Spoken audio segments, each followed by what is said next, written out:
Hello everyone, hope you're doing great. So our today's topic is going to be on daily current affairs which is related to the 3 to 4th of December 2024 and इससे पहले मैंने 1st and 2nd दिसंबर की already video बना रखी है daily current affairs पे। यहाँ पे आप आई बटन पे क्लिक करके देख सकते हैं। ओके, नाउ हम डिस्कस करेंगे 3 to 4 दिसंबर में जितने भी इंपॉर्टेंट इवेंट्स हुए हैं उनके बारे में आज हम डिस्कस करेंगे। यहाँ पे आप देख सकते हैं। Okay, so without any further ado let's start with topic. So first question is, recently Ratapani Wildlife Sanctuary has been declared as 8th Tiger Reserve of which state?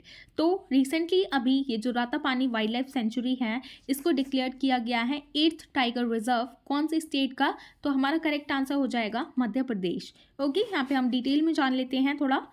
तो मध्य प्रदेश ने ऑफिशियली ये रातापानी वाइल्ड लाइफ सेंचुरी को declare कर दिया है as the Ratapani tiger reserve under the chief minister doctor Mohan Yadav, जो कि chief minister हैं मध्य प्रदेश के। एंड ये जो रातापानी है अब हो जाता है 8th tiger reserve of Madhya Pradesh and इसके अंडर एस्टिमेशन लगाया जा रहा है कि टोटल 90 टाइगर्स इसके अंडर पाए गए हैं। ओके, एंड ये फैला हुआ है रायसेन एंड सीहोर डिस्ट्रिक्ट में, सर्विंग करता है as a critical tiger habitat link to the Satpura ranges. Okay, and ये जो टाइगर रिजर्व है इसको थ्रेटन भी है किस चीज़ से? प्रोजेक्ट से जो कि इसके आसपास बनाए जा रहे हैं, लाइक कोल प्लांट्स, रेलवे लाइंस जो बनाई जा रही हैं, इसकी वजह से टाइगर को थोड़ा खतरा रहेगा। इसी वजह से ये जो है 8th टाइगर रिजर्व इसको डिक्लेयर कर दिया गया है रातापानी वाइल्ड लाइफ सेंचुरी को, ताकि उसको और प्रोटेक्शन दी जाए और अच्छे से सारी चीज़ें की जाए, मतलब उनको प्रोटेक्शन दी जाए एंड उनको सेव किया जा सके। ओके, इन सारी एक्टिविटीज़ से। Okay, so just remember all these points. तो यहाँ पे आप देख सकते हैं ये वेस्टर्न साइड में मध्य प्रदेश की रातापानी वाइल्ड लाइफ सेंचुरी है जिसको अब डिक्लेयर कर दिया गया है as the tiger reserve 8th tiger reserve of Madhya Pradesh. Okay, so just remember all these points. Now next question is, what is the name of India's first vertical lift railway sea bridge? तो यहाँ पे आप देख रहे हैं ये एक सी bridge है जो कि ये ऊपर भी उठ सकता है एंड जैसे कि कोई भी अगर यहाँ से बोट को जाना हो या कोई भी शिप को जाना हो इस रास्ते के थ्रू, तो ये जो शिप है ये ऐसे ऊपर करके यहाँ पे ज्वाइंट हो जाता है एंड उसके बाद यहाँ से शिप जा सकती हैं। तो ये फर्स्ट इंडिया का वर्टिकल लिफ्ट रेलवे ब्रिज है। ओके, एंड इसका नेम है न्यू पम्बन ब्रिज जो कि है तमिलनाडु में। यहाँ पे हम डिटेल में देख लेते हैं इससे रिलेटेड। तो ये जो न्यू पम्बन ब्रिज है ये इंडिया का पहला वर्टिकल लिफ्ट रेलवे सी ब्रिज है जिसने रिप्लेस किया है 105 ईयर्स ओल्ड पुराना पम्बन ब्रिज को। ओके, जो कि एनहांस करेगा अब कनेक्टिविटी को between the Indian mainland and Rameswaram in Tamil Nadu.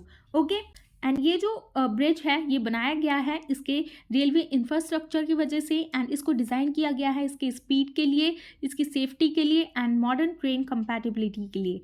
Okay, and India का फर्स्ट वर्टिकल लिफ्ट रेलवे सी ब्रिज जो है वो एक मॉडर्न बेस्ड प्रोजेक्ट है एंड इसके अंडर प्रॉमिस किया गया है कि इसको रीडिफाइन इसकी कनेक्टिविटी की जाएगी of maritime navigation in the area. Okay, and ये एग्जीक्यूट किया गया है किसके द्वारा? By rail Vikas Nigam limited which is abbreviated as RVNL। इन्हीं के द्वारा ये ब्रिज को बनाया गया है new Pamban bridge. Okay, and इसकी जो लेंथ रहेगी वो रहेगी 2.05 किलोमीटर एंड इसकी जो लेंथ है ऊपर जो लिफ्ट कर सकता है, जैसे कि ये ब्रिज है इसके नीचे से अगर किसी बोट को जाना हो तो ये ऊपर हो के ये ज्वाइन हो सकता है। तो ये कितना लिफ्ट स्पैन है इसका है टोटल 72.5 मीटर एंड ये किस बिल्डर ने बनाया है? इसको बनाया गया है रेल विकास निगम लिमिटेड के द्वारा एंड इसकी जो कॉस्ट ऑफ कंस्ट्रक्शन रही है वो रही है ₹535 करोड़। ओके, तो ये न्यू पम्बन ब्रिज है तमिलनाडु में, फर्स्ट वर्टिकल लिफ्ट रेलवे सी ब्रिज है। Okay, so just remember all these points. Now next question is, Vadhavan Greenfield Port has been developed in which state? तो ये जो वधवन ग्रीनफील्ड पोर्ट है यहाँ पे आप देख सकते हैं ये किस स्टेट में बनाया जा रहा है, डेवलप किया जा रहा है? Are correct answer is Maharashtra. यहाँ पे हम डिटेल में जान लेते हैं ये ग्रीनफील्ड प्रोजेक्ट है कहाँ पे बन रहा है। तो ये धानु में बनाया जा रहा है महाराष्ट्र स्टेट में एंड जो कि डबल करेगा इंडिया के कंटेनर ट्रेड को and it is an all weather deep draft major port located in Palghar district of Maharashtra. Okay, तो ये पालघर डिस्ट्रिक्ट महाराष्ट्र में है लोकेटेड एंड इसको बनाया गया है by Vadhavan port project limited के द्वारा which is abbreviated as VPPL। And ये जो VPPL है ये एक जॉइंट वेंचर है किस किस के बीच में? जवाहरलाल नेहरू पोर्ट अथॉरिटी जिन्होंने शेयर दिया है 74%, एंड महाराष्ट्र मैरीटाइम बोर्ड जिन्होंने शेयर दिया है 26%। ओके, इन दोनों ने मिलके ये एक जॉइंट वेंचर साइन किया था, जिसकी वजह से ये एक वर्धमान ग्रीनफील्ड पोर्ट बनाया गया है। ओके, एंड ये जो प्रोजेक्ट की कॉस्ट पड़ी है टोटल ₹76,220 करोड़ है, विथ कंप्लीशन टारगेटेड बाय 2024। तो इसका जो कंप्लीशन टारगेट है वो कंप्लीट हो जाना चाहिए 2034 में। Okay, and it will feature 9 container terminals, multipurpose, liquid cargo, ro and coast guard berths. इसके अंदर ये सारी फैसिलिटीज रहेगी। Okay, so just remember all these points. Now next question is, who won the women's singles title at the Syed Modi International Badminton Tournament 2024?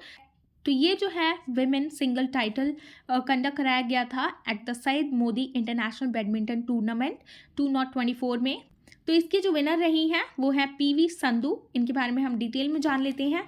तो ये जो है ये विमेन सिंगल्स टाइटल हुआ था एंड मेन सिंगल टाइटल भी conduct कराया गया था Syed Modi international badminton tournament पे। ओके, तो इसके अंदर दोनों में ही जो विनर रहे हैं, तो विमेंस में रही हैं पीवी संधू एंड मेंस में रहे हैं जिन्होंने टाइटल जीता है वो है लक्ष्य सेन।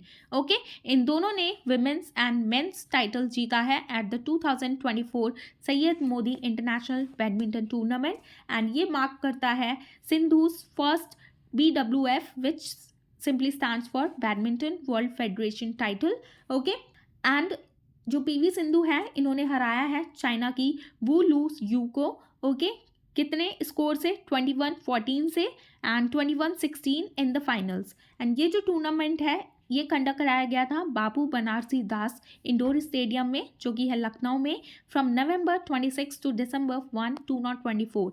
तो ये आप दोनों के ही नेम याद रखिएगा। विमेन सिंगल्स में पीवी सिंधु जीती हैं एंड जो मेंस टाइटल जिन्होंने जीता है वो है लक्ष्य Sen. Okay, so just remember all these points, यहाँ पे आप देख सकते हैं। Now next question is, which city is the host of World Maritime Technology Conference which is abbreviated as WMTC in the year 2024? तो किसने होस्ट कराया था? So correct answer is Chennai. Okay, यहाँ पे आप देख लीजिए, ये जो है वर्ल्ड मैरीटाइम टेक्नोलॉजी कॉन्फ्रेंस ये हो रही है चेन्नई फ्रॉम December 4 to 6, 2024 में, मतलब ये अभी भी चल रही है। ओके, एंड ये मार्क करती है first return to India after a gap of 15 years.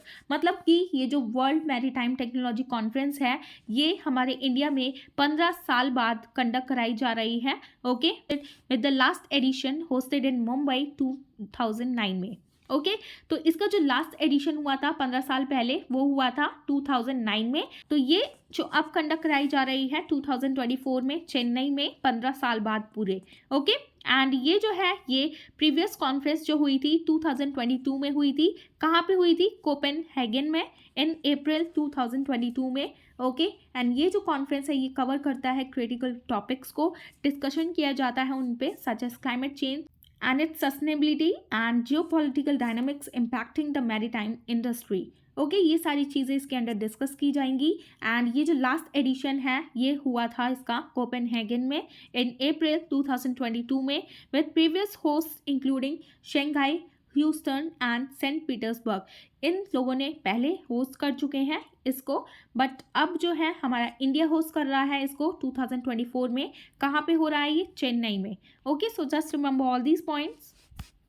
यहाँ पे आप देख सकते हैं इसको चेन्नई में होस्ट कराया जा रहा है वर्ल्ड मैरीटाइम टेक्नोलॉजी कॉन्फ्रेंस को, एंड इसका जो स्लोगन रहेगा global shipping a battle for survival और a torch bearer of hope. And इसको कंडक्ट कराया जा रहा है from 4 December to 6 December 2024 and the Leela palace Chennai में कंडक्ट कराया जा रहा है which is in Tamil Nadu. Okay, so just remember all these points. Now next question is, what kind of infection is the chronic pulmonary aspergillosis which is abbreviated as CPA that was recently seen in news? तो एक chronic pulmonary aspergillosis एक infection देखा गया है। तो ये कैसे type का infection है? So our correct answer is fungal infection। Okay, ये किसी भी क्वेश्चन पे आपसे पूछ लिया जा सकता है एग्जाम्स में। ओके, यहाँ पे हम देख लेते हैं, ये एक फंगल लंग इन्फेक्शन है जो कि कॉस्ट होता है बाय द मोल्ड एस्परगिलस से, commonly found in indoor and outdoor environments. Okay, तो ये कहीं भी पाया जा सकता है, indoor and outdoor environments as well. Okay, and ये जो CPA है ये अफेक्ट करता है पीपल को with the chronic lung diseases. Okay, मतलब इससे काफ़ी सालों तक, जैसे जो क्रोनिक डिजीज होती हैं जो कि लंबे समय तक चलती हैं, तो ये लंग डिजीज हो सकती है इस फंगल इन्फेक्शन की वजह से, जैसे कि ये यहाँ पे आप देख सकते हैं ब्रोंकाइटिस और ट्यूबरकुलोसिस। एंड ये जो CPA है, ये जो इन्फेक्शन है, ये नॉन कंटेजियस है एंड ये एक दूसरे से स्प्रेड नहीं हो सकता है। जब तक ये फंगल इन्फेक्शन आपको नहीं होगा तब तक ये किसी को भी हार्म नहीं पहुंचा सकता है। मतलब ये अगर किसी सामने वाले इंसान को हो गया तो उससे दूसरे इंसान को ये नहीं हो सकता, इसीलिए ये नॉन कंटेजियस इन्फेक्शन है। ओके, एंड ये इसके जो अर्ली सिम्टम्स होते हैं ये एब्सेंट होते हैं स्टार्टिंग में, बट इसका जो कॉमन साइन है वो इंक्लूड करता है coughing up blood, weight loss, fatigue, shortness of breath and wheezing. And ये जो CPA है ये यूजुअली एक लाइफ लॉन्ग कंडीशन है जिसको ज़रूरत पड़ सकती है एंटी फंगल ट्रीटमेंट की।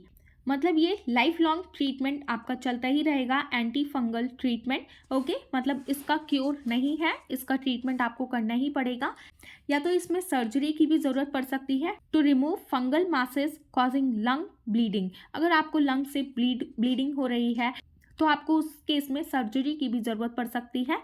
And CPA also claims over 3,40,000 lives annually. मतलब इससे इतने लोगों की जान जाती ही जाती है annually, highlighting it's severe impact. इसका काफ़ी सीवियर इम्पैक्ट देखा जा सकता है, यहाँ पे आप देख सकते हैं। एंड ये एक फंगल इन्फेक्शन है, chronic pulmonary aspergillosis which is abbreviated as CPA. Okay, so just remember all these points, ये अभी न्यूज़ में इसीलिए थी। Now next question is, which international organization recently declared West Bengal a top destination for heritage tourism?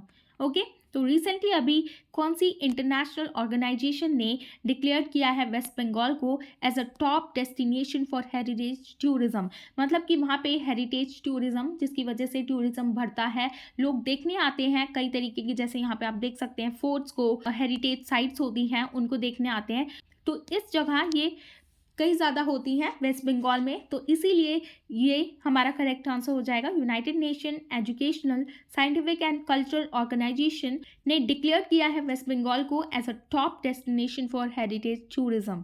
Okay, यहाँ पे आप देख लीजिए, which is abbreviated as UNESCO.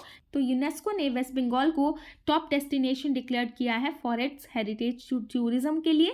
Okay, and वहाँ के जो चीफ मिनिस्टर हैं वो है ममता बनर्जी। उन्होंने ये हाईलाइट किया है कि उनके जो स्टेट की जो प्रोग्रेस हो रही है religiously, heritage wise and tea tourism wise, तो ये सारी चीज़ें उन्होंने दिखाई। And this recognition has boosted tourism. इससे क्या होगा, वेस्ट बंगाल में टूरिज्म इंक्रीज होगा जिससे कि इकोनॉमी भी इंक्रीज होगी आगे के टाइम में, and created thousands of jobs for youth, जिसकी वजह से जॉब्स भी क्रिएट की जाएगी काफ़ी सारी, एंड अनएम्प्लॉयमेंट भी कम होता हुआ नजर आएगा वेस्ट बंगाल में। And West Bengal is focus on enhancing iconic religious sites and heritage spots. And ये जो स्टेट है ये एफर्ट करेगा for elevating it's tourism sector, वो अपने टूरिज्म सेक्टर को बढ़ाएगा। कैसे बढ़ाएगा? जितने भी आइकॉनिक रिलीजियस साइट है उसको एनहांस करेगा, उसके हेरिटेज स्पॉट्स को और एनहांस करेगा ताकि टूरिज्म और इंक्रीज हो। Okay, so just remember all these points. Now next question is, what is India's first water transport service? तो इंडिया में पहली वाटर ट्रांसपोर्ट सर्विस स्टार्ट की गई है, वो कहाँ की गई है एंड किसने की गई है? तो ये ऊबर के द्वारा की गई है। यहाँ पे आप देख लीजिए ऊबर बोट चल रही है, तो ये फर्स्ट वाटर ट्रांसपोर्ट सर्विस है। यहाँ पे हम डिटेल में देख लेते हैं। Uber has introduced Asia's first water transport service Uber Shikara. तो ये ऊबर शिखारा के नाम से है in Dal lake Jammu and Kashmir में, and Uber has introduced in Shikara service on Dal Lake in Srinagar, marking its entry into ecotourism and heritage transportation in Jammu and Kashmir. Okay, and ये जो tourist हैं इससे book कर सकते हैं इसको, shikara rides को, थ्रू द ऊबर ऐप के ज़रिए, that allows advance booking from 12 hours to 15 days ahead. Okay, तो ये चीज़ें आप याद रखिएगा, आपको सिर्फ इतना याद रखना है। एशिया का फर्स्ट वाटर ट्रांसपोर्ट सर्विस अभी इंट्रोड्यूस किया गया है, वो है Uber Shikara in Dal lake, Jammu and Kashmir. Okay, so just remember all these points. Now this is the last one. Marburg virus outbreak recently seen in which country? तो ये जो मार्बर्ग वायरस और आउटब्रेक देखा गया है, तो ये कौन सी कंट्री में देखा गया है? So correct answer is Africa. यहाँ पे आप देख सकते हैं मार्बर्ग वायरस है जो कि रिसेंटली एमर्ज हुआ है as health threat in Africa, which has led to at least 15 deaths and 100 of infections in Rwanda. तो ये जो अफ्रीका में रवांडा है, ये ईस्ट अफ्रीका में है कंट्री, तो वहाँ पे देखा गया है 15 डेथ्स हो चुकी हैं ये मार्बर्ग वायरस आउटब्रेक की वजह से। एंड ये जो वायरस है ये तेज़ी से फैल रहा है अक्रॉस 17 अफ्रीकन कंट्रीज़ में विद इन लास्ट 2 मंथ। तो ये लास्ट 2 मंथ में इतना देखा गया है कि काफ़ी तेज़ी से ये स्प्रेड कर रहा है एंड इससे 15 लोगों की ऑलरेडी जाने जा चुकी हैं। ओके, आगे हम डिटेल में देख लेते हैं। तो ये इसका ट्रांसमिशन एंड इसके सिम्टम्स क्या होते हैं ये हम देख लेते हैं। तो ये जो मार्बर्ग वायरस है ये इसका ट्रांसमिशन देखा गया है फ्रूट बैट्स के ज़रिए। जो बैट्स फ्रूट्स खाते हैं तो वो जैसे उनकी वजह से ये लोगों में देखा गया, उसी के थ्रू ये वायरस आया है एंड इसी के थ्रू ये ह्यूमन इन्फेक्शन हुआ है through direct contact with the infected body fluids और कंटामिनेटेड सर्फेसेस। ओके, इसकी वजह से ये देखा गया है ह्यूमन बींग्स में भी। एंड इसके सिम्टम्स क्या होते हैं? Typically manifest between 2 to 21 days after exposure. तो इसके एक्सपोजर के बाद अगर कोई इसके कांटेक्ट में आता है, अगर बैट्स के कांटेक्ट में आता है या उससे रिलेटेड अगर बैट्स ने कोई चीज़ छू रखी है या पानी वानी पिया है, तो उसके अगर वो कांटेक्ट में आते हैं ह्यूमन बींग्स, तो अगर वो टच कर लेते हैं उस वायरस को, तो ये देखा जा सकता है 2 से 21 दिनों के बीच में उसके सिम्टम्स दिखेंगे। एंड इसके जो इनिशियल सिम्टम्स होते हैं, जो पहले जो सिम्टम्स दिखते हैं वो इंक्लूड करते हैं high fever, headaches and body aches. ठीक है, एंड फिर तीसरे दिन में क्या होता है? पेशेंट में experience diarrhoea, abdominal pain and vomiting. And 5वें-6ठे दिन क्या होता है? सीवियर सिम्टम्स दिखने लगते हैं जो कि होते हैं including bleeding from various body parts से ब्लीडिंग होने लगती है, जैसे कि आई से, नोज से, ईयर्स, माउथ और गम से। ओके, तो इसीलिए ये वायरस जो है बहुत ही खतरनाक है, जिसकी वजह से अभी तक 15 लोगों की जानें भी जा चुकी हैं। एंड ये देखा गया है रवांडा कंट्री में which is in east Africa. तो यहाँ पे आप देख सकते हैं ये अफ्रीका कंट्री में ये देखा गया है। यहाँ पे आप देख सकते हैं युगांडा में देखा जा रहा है ये, एंड ये अंगोला में भी देखा जा रहा है इसके सिम्टम्स, एंड यहाँ पे देखा जा रहा है ये वायरस को। ओके, तो ये सारी चीज़ें आप याद रखिएगा। इस वायरस का नेम है Marburg virus. Okay, so just remember all these points. So this is the end of a topic, and I hope you found this video informative. And if you found this video informative, please give it a thumbs up. And for more informative videos, please like, share and subscribe to my channel, which is Shiva's Study Education. And thanks for watching. Bye bye. Take care. Also in the next one.